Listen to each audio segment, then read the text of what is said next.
এই ব্রহ্মাণ্ড কত বৃহৎ তাই না, যার সম্মুখে এই পৃথিবীকেও একটা বিন্দুর মতো মনে হয়।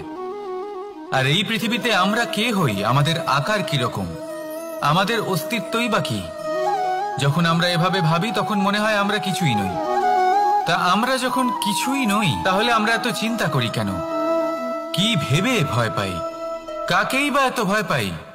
কে আমাদের মারতে পারে আর কেই বা আমাদের জন্ম দেবে? আত্মার আসলে না কখনো জন্ম হয় আর না কখনো মৃত্যু। আত্মা শুধুই শরীর বদল করে। আপনি, আমি, আমরা সকলে এই শরীর নয়, আমরা হলাম আত্মা, যা হলো পরম আত্মার পরম অঙ্গ।